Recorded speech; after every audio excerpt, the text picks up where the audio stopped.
को ये क्लियर हो गया होगा? क्यों क्लियर हो गया ना कॉन्सेप्ट ऑफ वेवोजेनेटिक्स, राइट? हो गया क्लियर कि नहीं मैम? वो देखिए जरा यस और नो में आंसर दिया इन लोगों ने।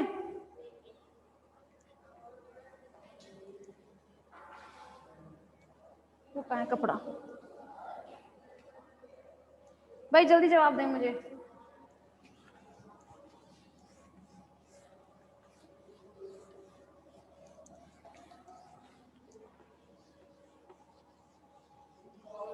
चलो आगे देखते हैं हम।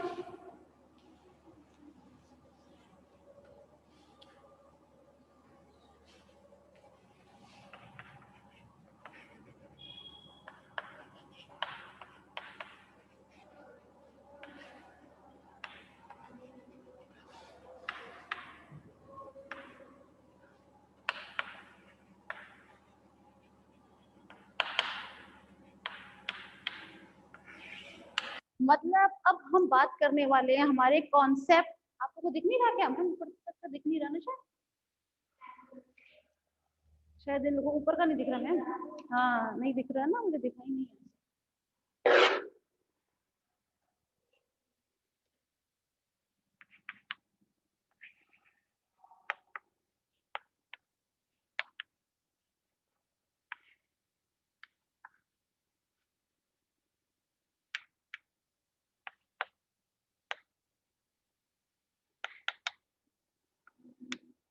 कॉन्सेप्ट ऑफ इवोल्यूशन बिहेवियर, ठीक है। देखिए नाम से ही पता चल रहा है कि यहाँ पर जो हमें अब कॉन्सेप्ट के बारे में जानना है वो उद्विकास से रिलेटेड, मतलब वो उद्विकास से जुड़ा हुआ है। मतलब हो जाता है यहाँ पर कहने का तात्पर्य ये है इस अवधारणा में किसी भी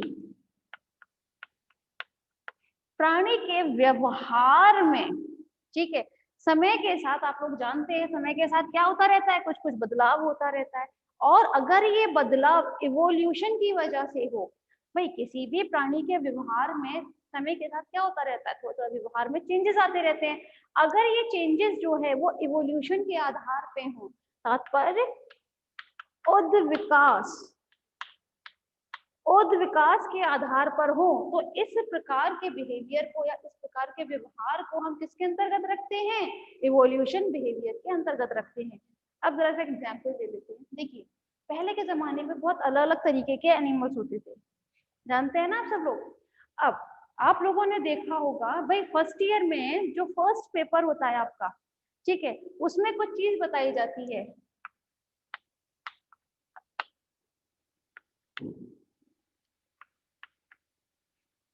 मिमिक्री के बारे में। मिमिक्री मीन होता है अनुहरण। अब याद आया कुछ?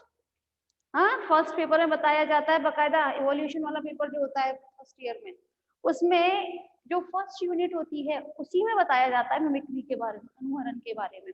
अनुहरण बेसिकली होता क्या है, जब कोई भी प्राणी अपने चारों ओर के वातावरण के अनुसार अपना रूप या अपना व्यवहार को बदल ले, ठीक है, या फिर उसी के अनुरूप क्या कर ले, मिमिक्री कर ले, उसी के जैसा बिल्कुल बन जाए, तो उसी को हम क्या बोलते हैं? मिमिक्री, यानी कि अनुहरण के नाम से हम जानते हैं। यही चीज तो बताई जाती है उसमें अनुहरण में। तो बस यहाँ पर जो कॉन्सेप्ट ऑफ इवोल्यूशन बिहेवियर है उसमें पूरा का पूरा मिमिक्री के बारे में ही आता है, ठीक है। मिमिक्री तो आपको समझ में आ गया होगा। मिमिक्री क्या होती है, जब कोई भी प्राणी जो है वो अपने चारों ओर के वातावरण के अनुसार अपने शारीरिक और अपने व्यवहारिक को थोड़ा सा बदल लेता है, उसी को हम क्या बोलते हैं? Evolution behaviour. क्लियर है? चले उसका एग्जाम्पल है अनुहरण। भाई देखिए यहाँ पर अब आपके ये सारे कॉन्सेप्ट ऑफ इथोलॉजी फिनिश होते हैं, ठीक है। ये इतना इंपॉर्टेंट है नहीं पहली बात क्लास, ठीक है। ये जो लास्ट में कॉन्सेप्ट क्लियर करवाया था ना बहुत जल्दी, वो इतना इंपॉर्टेंट नहीं है। बाकी के जितने भी बताए थे आपको, साइन स्टिमुलस, पैप, आईआरएम, ये सब की थोड़े इंपॉर्टेंट ज्यादा है जो स्टार्टिंग में कॉन्सेप्ट क्लियर करवाए थे, ठीक है। तो चलिए अब हमारा नेक्स्ट टॉपिक देख लेते हैं। नेक्स्ट टॉपिक है आपका, हिंदी में लिखिए,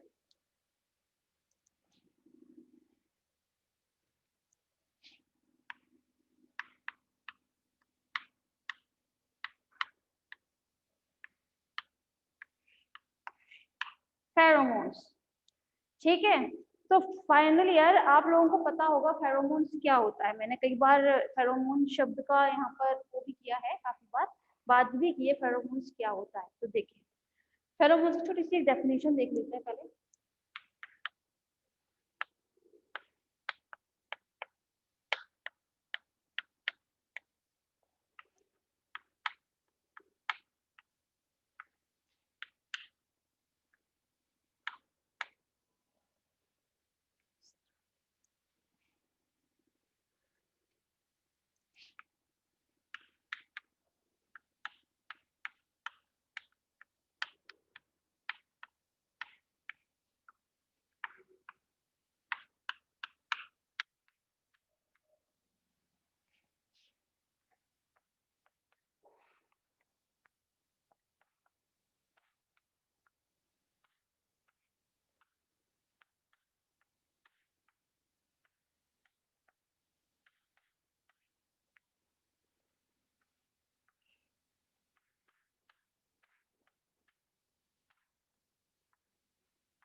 हाँ भाई फाइनल ईयर, अब जरा ध्यान दीजिएगा। फेरोमोन्स होता है जब किसी भी प्राणी के द्वारा स्रावित कुछ ऐसे पदार्थ जिनके कारण उन्हीं की जाति के कुछ अन्य सदस्यों को कुछ संकेत प्राप्त होते हैं, तो उन पदार्थों को क्या बोलते हैं? हम फेरोमोन्स कहते हैं। अब जरा अपने इस डेफिनेशन को थोड़ा सा समझ लेते हैं। कैसे? जब कोई भी प्राणी, प्राणी तो भाई कोई भी हो सकता है, चाहे हम हो चाहे कोई भी दूसरा एनिमल हो, ठीक है। तो जब कोई भी एनिमल कुछ ऐसे टाइप के पदार्थ अपने शरीर से स्रावित करते हैं, यहाँ पे जो फेरोमोन्स होते हैं वो स्रावित किए जाते हैं, ठीक है। तो अपने शरीर से कुछ ऐसे पदार्थ स्रावित करते हैं जिनकी मदद से उन्हीं के जो सदस्य होते हैं, उन्हीं की जाति के सदस्य, जैसे अगर हम स्रावित करेंगे तो हमारे द्वारा स्रावित किए हुए पदार्थों से हमारे किसी दूसरे मानव को अगर संकेत मिलता है, उन पदार्थों को हम क्या बोलते हैं? फेरोमोन्स करते हैं। अब यहाँ संकेत जो है, ठीक है, यहाँ संकेत जो है टर्म, यहाँ पे इंडिकेशन बोलते हैं, ठीक है। इंडिकेशन किसी भी टाइप का हो सकता है। सपोज करो अगर किसी हम प्राणी को, जब हम किसी भी प्राणी को हार्म करते हैं, थोड़ा सा किल करने को, मारने की कोशिश करते हैं, तो उस कंडीशन में क्या होगा? वो इस टाइप के फेरोमोन स्रावित करेगा जिसकी मदद से जो उनके और साथी हैं उनको एक अलर्ट जारी हो जाएगा, कुछ संकेत मिल जाएंगे कि यहाँ पर थोड़ा सा खतरा है, यहाँ से चले जाएं। किस प्रकार से होता है थोड़ा जान लेते हैं। वैसे फेरोमोन्स की डेफिनेशन समझ में आई सभी को? फेरोमोन्स क्या होते हैं? फेरोमोन्स कुछ ऐसे पदार्थ होते हैं जो किसके द्वारा स्रावित किए जाते हैं? किसी भी प्राणी के द्वारा स्रावित किए जाते हैं, जिनकी मदद से उन्हीं की जाति के अन्य सदस्यों को क्या मिल जाते हैं? कुछ संकेत मिल जाते हैं। स्टार्टिंग में जब ये फेरोमोन शब्द आया था, ठीक है, तो यहाँ संकेत थी, जो संकेत मिलता था ना, इंडिकेशन जो मिलता था इन लोगों को, इससे वैज्ञानिक ये समझते थे सिर्फ और सिर्फ ये संकेत जो होता है वो किसी नर या मादा, मतलब मेल या फीमेल के द्वारा अपने जो उनके साथी होते हैं, उनके जो दूसरे साथी होते हैं, ठीक है, दूसरे साथी तक यौनाकर्षक के कारण होते हैं सिर्फ, ठीक है। यौनाकर्षण के लिए ही सिर्फ तो इस टाइप के जो पदार्थ होते थे वो स्रावित किए जाते थे। इस तरह से कुछ कौन समझते थे? इस टाइप से कुछ वैज्ञानिक समझते थे। क्या समझते थे? वो ये समझते थे कोई भी एनिमल है ना, ये जो पदार्थ स्रावित करता है वो किस लिए स्रावित करता है? सिर्फ और सिर्फ किसी अपने दूसरा साथी जो होता है, दूसरा साथी मतलब अगर कोई नर स्रावित करता है तो अपनी ही मादा को अपनी तरफ आकर्षित करने के लिए स्रावित कर रहा है, या फिर कोई मादा अगर इस टाइप से कोई पदार्थ स्रावित करती है तो मतलब वो अपने साथ ही मतलब अपने नर को अपनी तरफ आकर्षित करने के लिए ही इस टाइप के पदार्थ को स्रावित करती थी और इन पदार्थों को फेरोमोन समझा जाता था।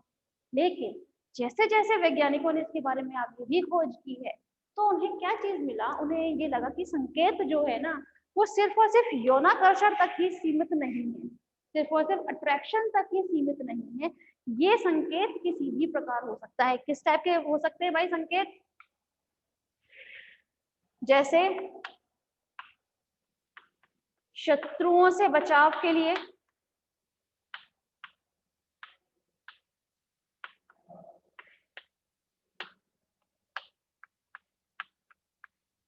ठीक है, शत्रुओं से बचाव के लिए, और साथ में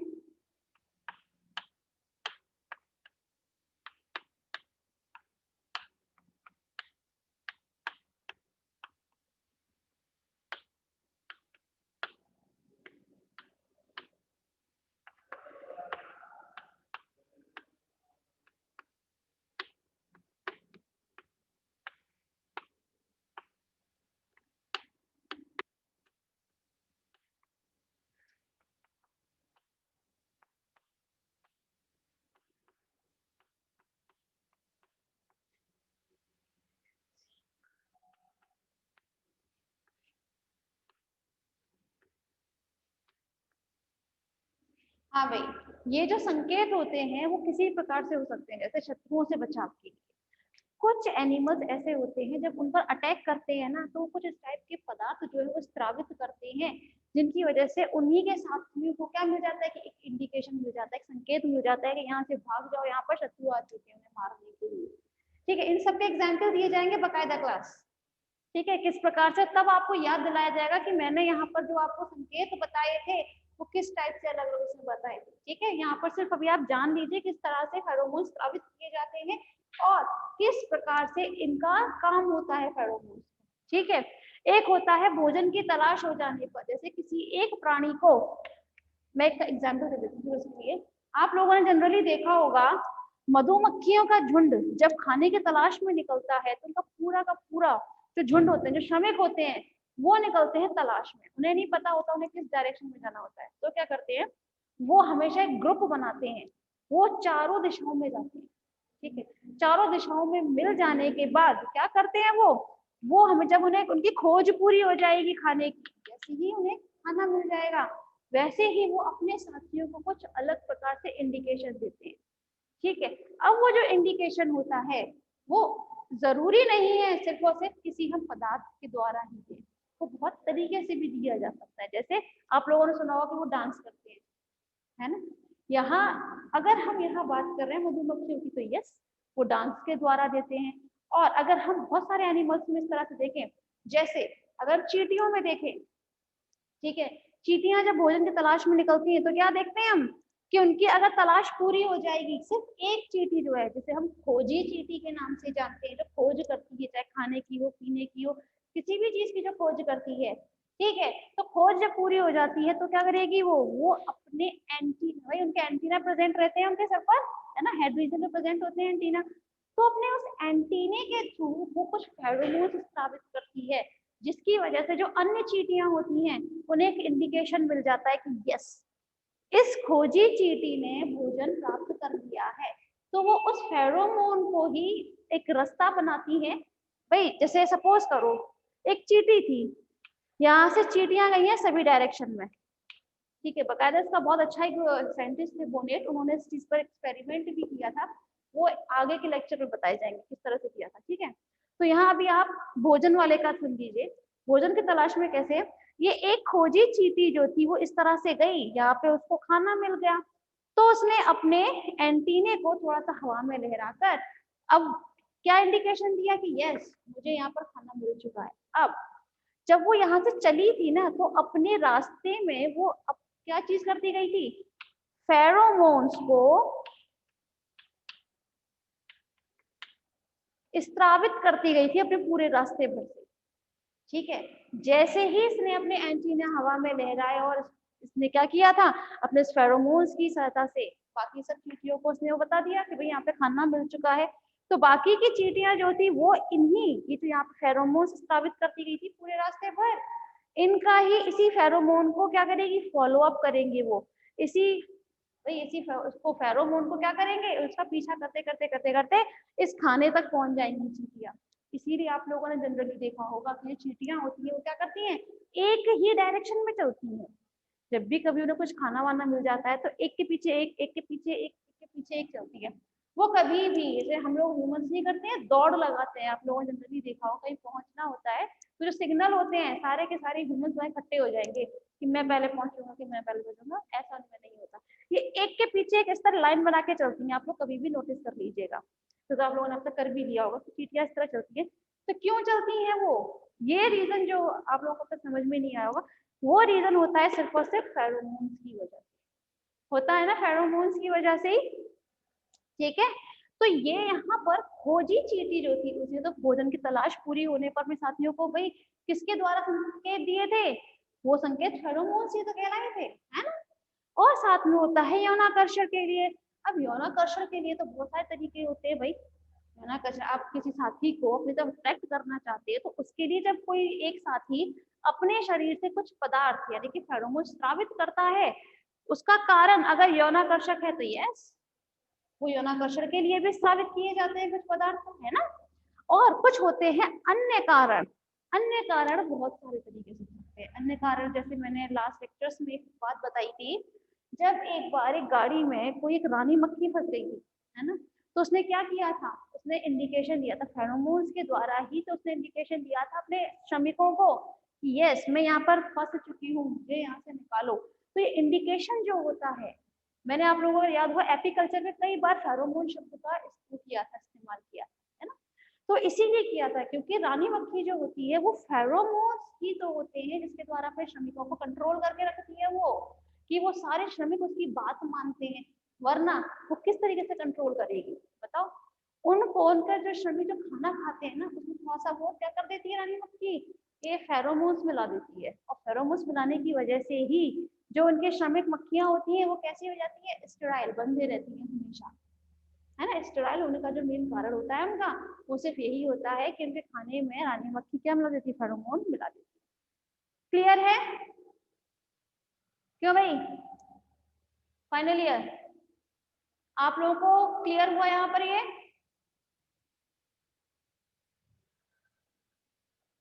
यस नो, चलो ठीक है, आज की मीटिंग में इतना ही।